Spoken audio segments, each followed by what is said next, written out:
So our next speaker is Professor Sue Carter, and she's dialing in from America.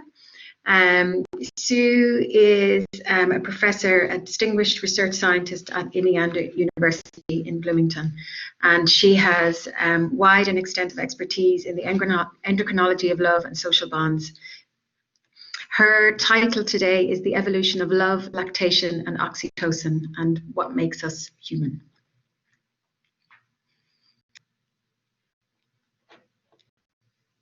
Thank you, Sue. It's really a pleasure to be here. My ancestors came from Ireland about 200 years ago to the United States. So I feel very close to the country. I want to talk about basically oxytocin, since we have very little time. But most of you know that lactation is a major source of conveying the hormone oxytocin from one individual to another. At the same time, the same behaviors allow us to develop loving relationships. Love, which I'll define in a moment, is necessary for survival and also reproduction.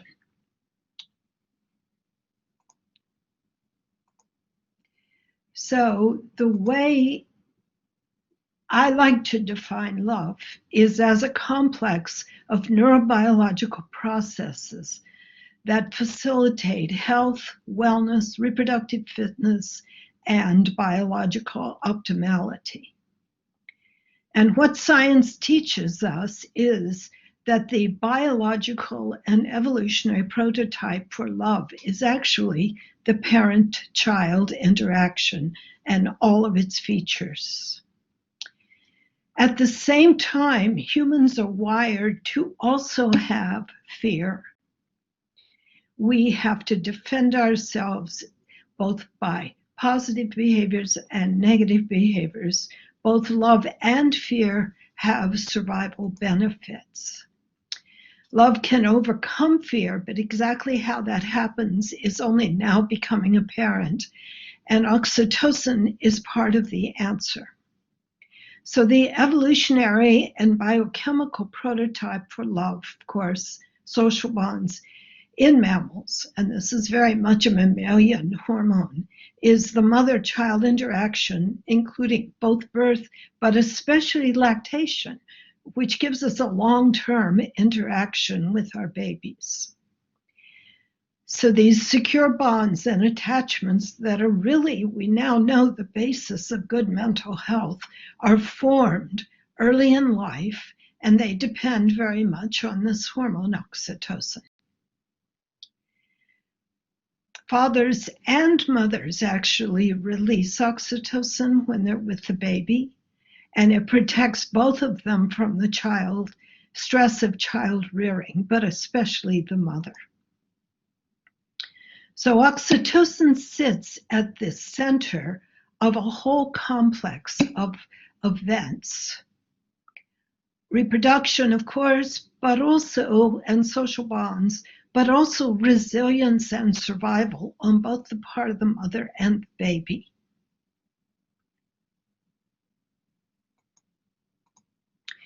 The oxytocin hormone, it's important to know a little bit about it because its biochemistry explains why it's so powerful. The hormone is formed of a ring and a tail, and the little circle I have on this slide shows you that the connection in that ring is a sulfur bond.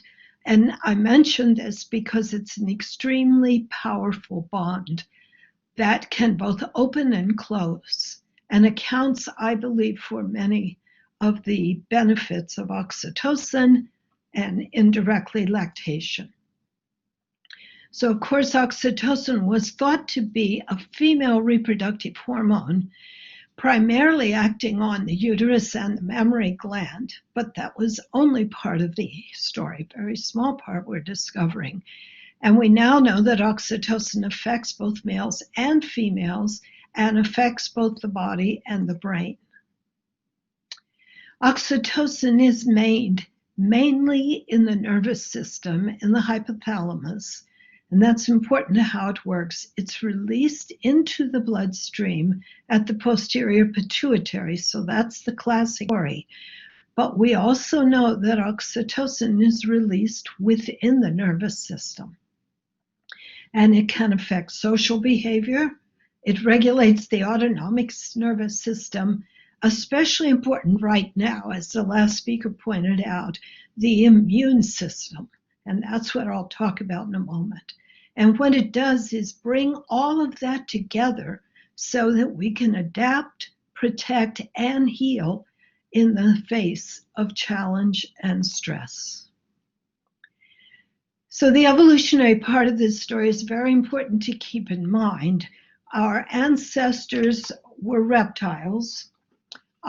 The origins of mammal come through a reptilian ancestor, and oxytocin actually allowed that to happen. It allowed the transition from reptile to mammal in several ways. First, it permits birth, and especially in humans, I think it's more important than small mammals because it helps expel the big-brained baby from the uterus, and that big brain is what makes us novel.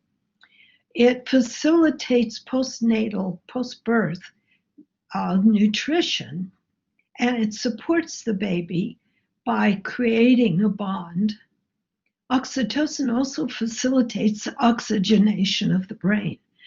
It's a component of the vagal system, the autonomic nervous system, a so-called myelinated vagus that allows social engagement to occur.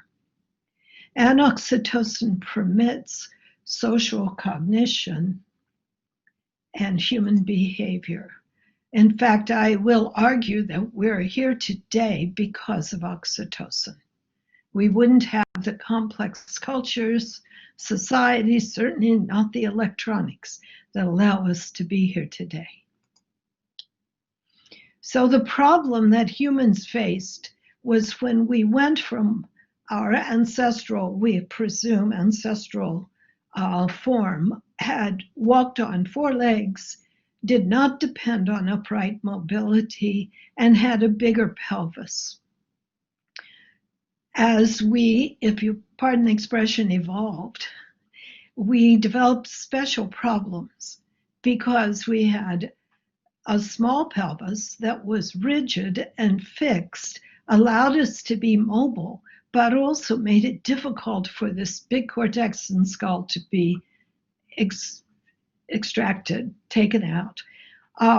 Oxytocin facilitated that kind of birth, and of course, left us, the pattern of human evolution left us with an immature baby, big enough to breathe on its own and do certain functions, but not able to feed itself.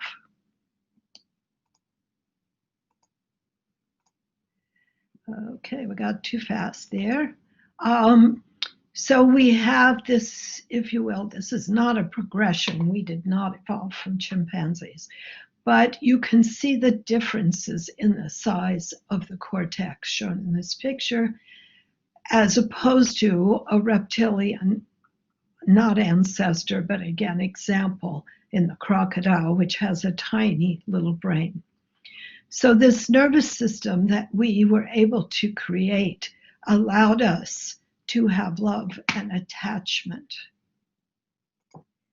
I'm going to skip the next parts because I think we're running a bit late.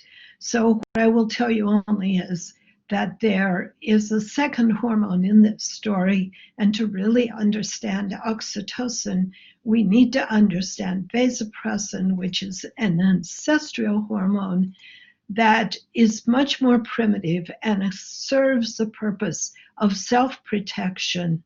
Oxytocin overrides this. Oxytocin's about a little over 100 million years old. Vasopressin, 250 million years old, and the original vertebrate ancestor about 600 million years. So we've had a very long time to make oxytocin do its magic. And again, because of time, I'll only show you that oxytocin is really the hormone of mammalian sociality. It promotes approach behavior, it allows us to relax. It is for many forms of resilience and immobility without fear, our capacity to pick up a baby the day it's born, put it to our breast, and let that baby be part of our lives. And because the parasympathetic nervous system is so important here, the vagus nerve and oxytocin are really one story.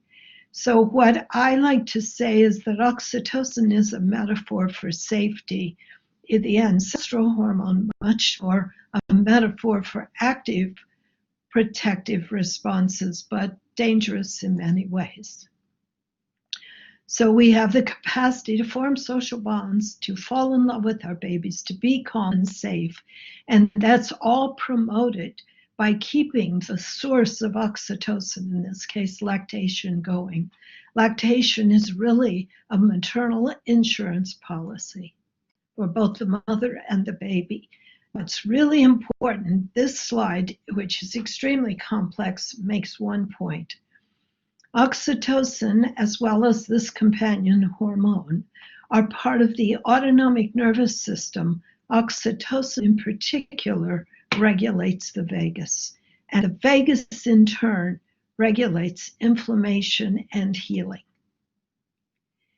There are a number of disorders, I won't go through them, linked to oxytocin deficiency. Almost all of what we call mental health has a positive, oxytocin has a positive effect, and especially physical health, and especially the immune function. This is all linked by this relationship between oxytocin and the autonomic nervous system. It's an integrated system. So I end by showing you what you already know. This is the power of love. It originates in the biology of birth and is reinforced continuously by lactation. It allows us to bond and to support others throughout life. Dostoevsky says the soul is healed by being with children. It's, of course, absolutely critical that we support and love the next generation. Lactation is the way this is carried out. It allows us to have that love and strong connection that are strong medicine. Thank you.